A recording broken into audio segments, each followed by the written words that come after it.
Shabbat Shalom. Shabbat Shalom.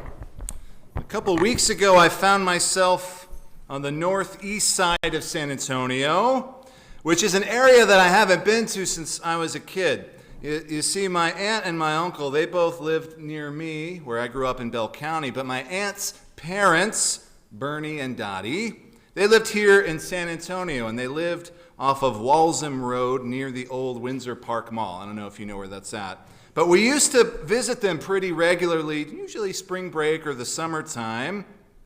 And anyway, I was driving on that part of the city the other day, and out of the corner of my eye, I saw it, or what was left of it, a small restaurant with an oval-shaped roof. I could never forget it. I knew that it had to be the Pink Sombrero. Dun, dun, dun. Now, you probably don't remember the Pink Sombrero Mexican restaurant because it wasn't there for very long, and I think I can understand why.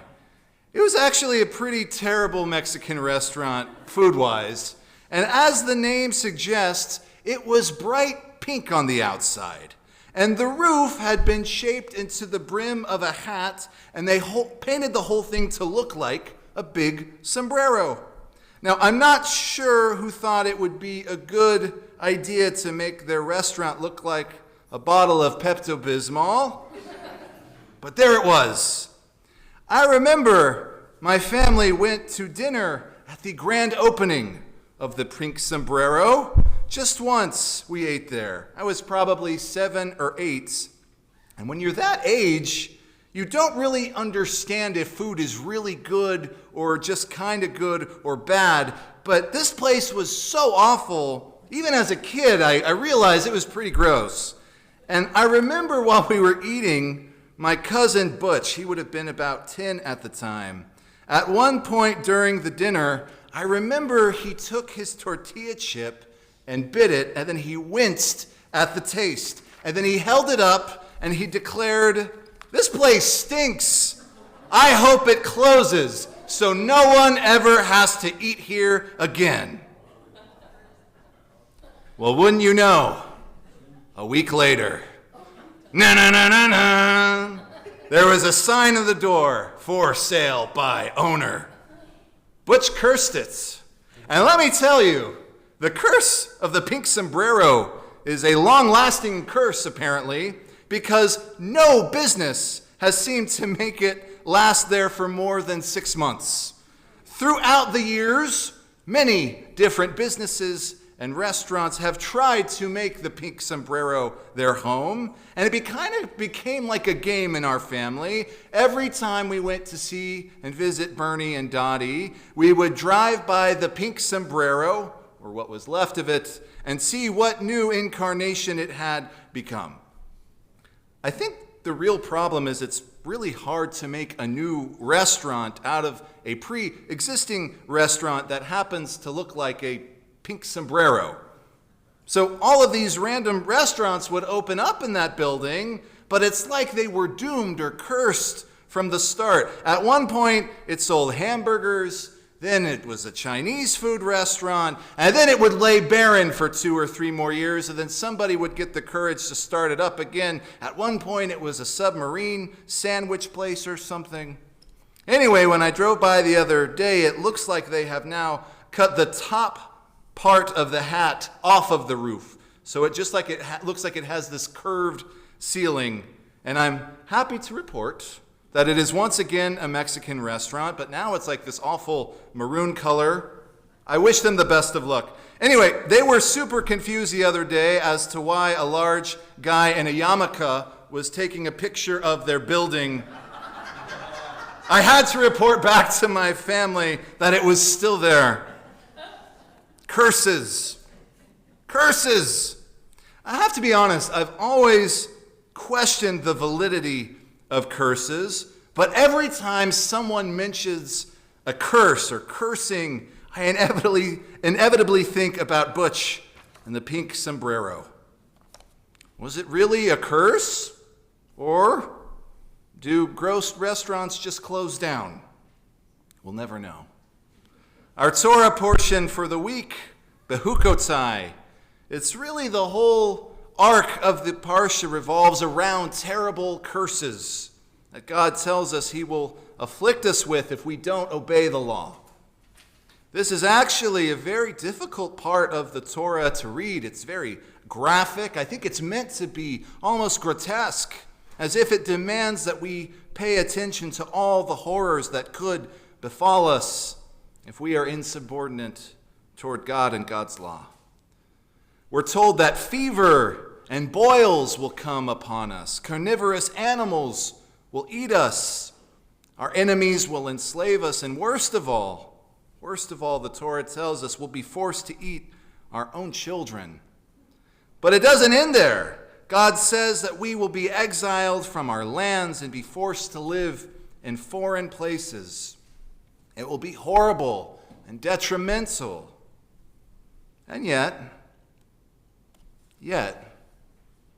we're told that despite all of these curses, God will still be with us, and God won't forget about us.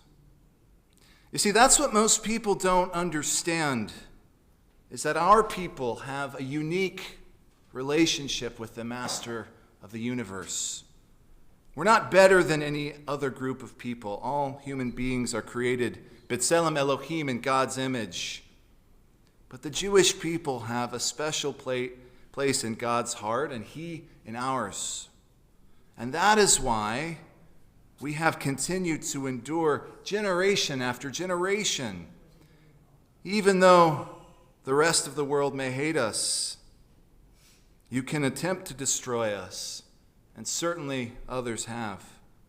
But we aren't going anywhere, because we are the apple of God's eye. I've been thinking about the recent curses hurled at our people by different groups all over the world, whether it be Hamas or Islamic Jihad or even some brainwashed American college students. They hurl insults, threats, misinformation. They curse our very existence. But even in the wake of all this terror, I can still find peace because I know that we have a connection to the divine. So, after taking the picture of the pink sombrero the other day, I texted it to my immediate family, and nobody recognized it. In fact, they were all kind of weirded out that I still remembered it, and I could still tell what it was. So I thought I would do a little experiment. I decided to text the picture of the pink sombrero to my cousin Butch. Remember the kid who cursed it? Well, he's now 40 years old. He lives in Houston. Anyway, I texted him this picture, but I didn't tell him what it was. I just sent him the picture. And sure enough, he texted it back. Is that the pink sombrero? And I got to tell you, it was a proud family moment in our weird Hodson way when he finally acknowledged the restaurant. And we joked about the fact that he cursed it, and he said, yeah, I cursed it, but I could never forget about it. And you know what, my friends? I think God feels the same way about us sometimes.